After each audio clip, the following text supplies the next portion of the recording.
Despite the increasing popularity of spiritual growth and interest in what it means to awaken, I've noticed that certain experiences are rarely addressed. And as a result, people who are genuinely going through the awakening process can really feel isolated or confused when they have these experiences, which in turn can and often does hinder their spiritual growth and progress. So in this video, I'm going to be exploring some of the lesser known experiences that occur during the spiritual awakening process, including things called Kriyas, temporary psychosis, power loss, soul loss, and energy interferences. So stay tuned as we delve into these topics and shed light on their importance and provide really a greater understanding and awareness of the potential challenges on the path of spiritual awakening.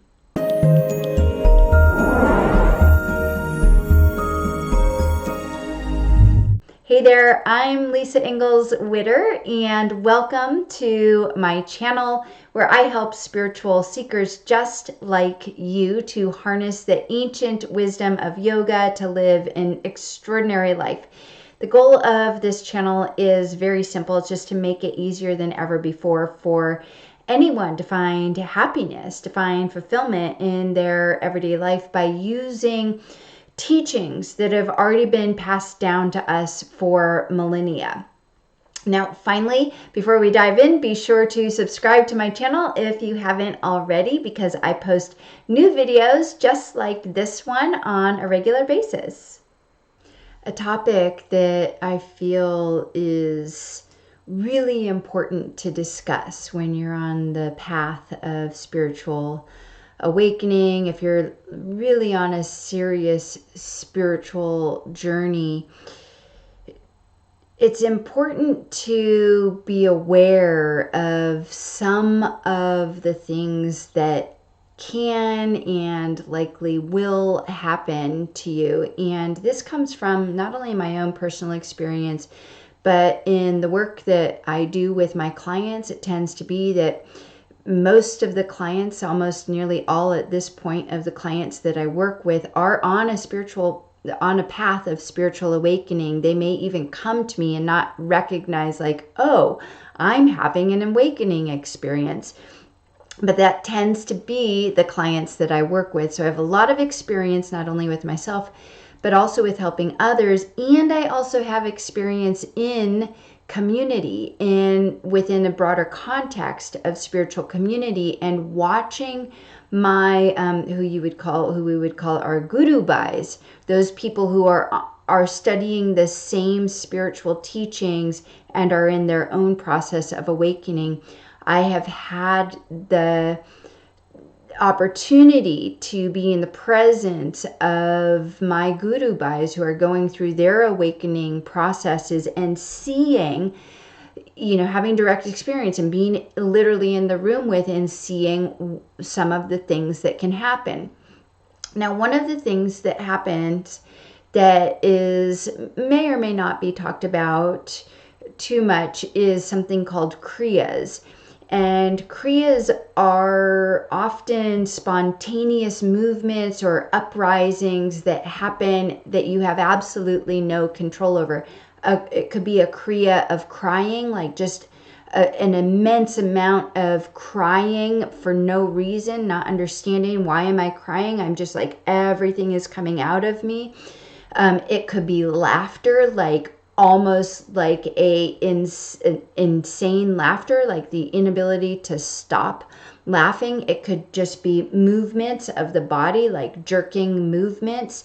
It could be writhing like a snake on the floor. It could be an expression or a growling that comes out of the mouth like a lion. These are literally things that happen on the spiritual path where you have no control over your body, and it's a spontaneous uprising.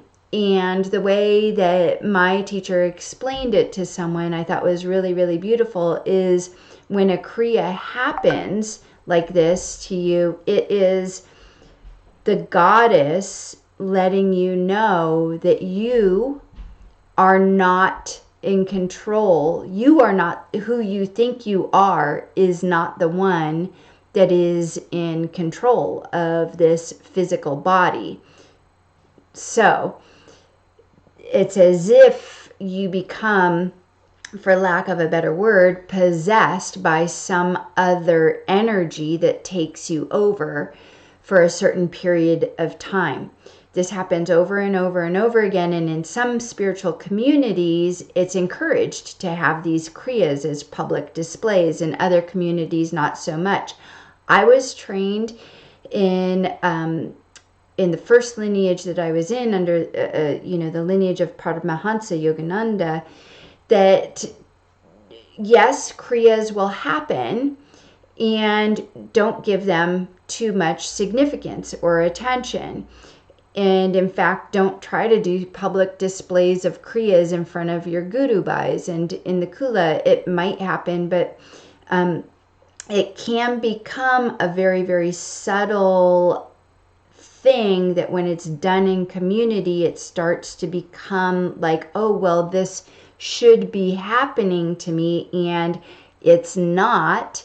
So there's something wrong with me. Or it could be the sense that a very, very unconscious, subtle form of manipulation happens, where it becomes a performative act instead of a true Kriya, where someone unconsciously gets attention because they're crying or they're having an ecstatic experience, and the Kula or the community gives them a lot of attention. So it becomes a performative act that's disingenuous unconsciously, and doesn't serve the person in their own awakening. So it's encouraged in some communities not to give much attention to Kriyas, and that's how I was personally taught, and I think it's a safe and good sort of rule of thumb.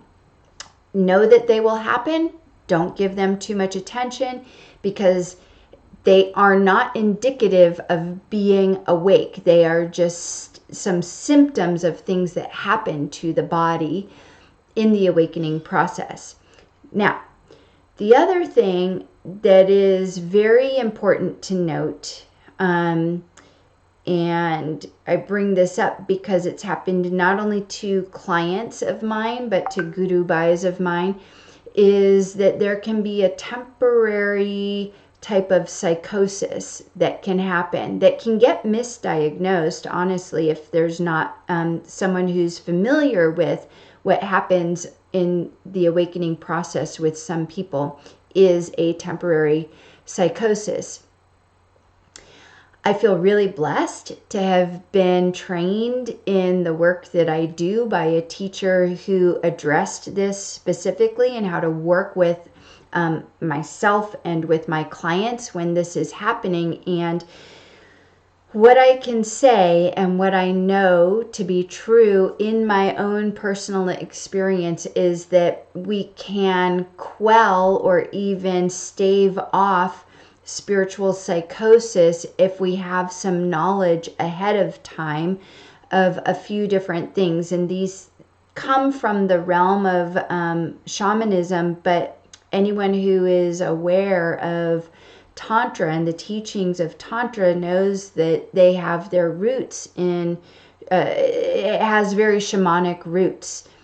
So it's not a stretch to overlay some shamanic wisdom with the path of Tantra and non-dual Tantra, and what may happen. So here's where I want to go with this. And I'm going to say for sure, I am not a qualified doctor. If you're having any of these experiences, you need to see a medical health professional. I am not a medical health professional. I also want to be clear that in the work that I do as a spiritual counselor, it's within the context, a very specific context of spiritual growth and spiritual awakening. So what I do have is experience with people going through this process. So oftentimes this experience of psychosis can happen for one of three reasons. One reason would be power loss. So the experience that over time there is a loss of power often happens because of traumas that we experience in our earlier years, in our formative years. So people are very familiar with this. The problem with regular therapy and trauma therapy is it doesn't do the I don't want to do a blanket statement and say that regular therapy doesn't do this work. But again, the shamanic work really addresses this piece, is the reintegration of power. When we've given our power away, when we've abdicated our power, or when we've been in other words, been a victim of an abuse of power, or when we have abused our power, which is also a form of power loss. So many people are in a state of power loss when they step onto the spiritual path, and they don't realize that power loss, if there's not a power retrieval, that it can induce a temporary psychosis. So in the work that I do with my clients, that's always the first thing that I do, is I work through any types of those issues where there may be power loss, and we do power retrieval before we even go into the deeper spiritual work. So that's number one, power loss. Number two is energy interference, or non-corporeal beings who, and I've done a whole video on this, who attach themselves. What happens is when we're on the spiritual path, we start to become empowered, we start to acquire power, and it becomes a draw for non-corporeal beings, for energy interferences, their attachments. And they can exhibit as temporary psychosis because it's that energy interference that's using the body and expressing itself as this bizarre thing that seems like a psychosis. So there has to be work in doing energy interference release, extracting energy interferences. I would say when I work with clients, that energy interference work is a very big piece. It's probably equal to power retrieval. Both have to be done. So we have power retrieval needs to be done. We need to get rid of energy interference, and we also have to look at soul loss. And this often happens when we consciously or unconsciously give a part of ourself to someone else. And this happens at a subtle level. It's soul loss. It's considered soul loss. So there has to be soul retrieval. We have to go and get that part that we gave to someone else and retrieve it and reclaim it, take it back. This is very specific processes for this.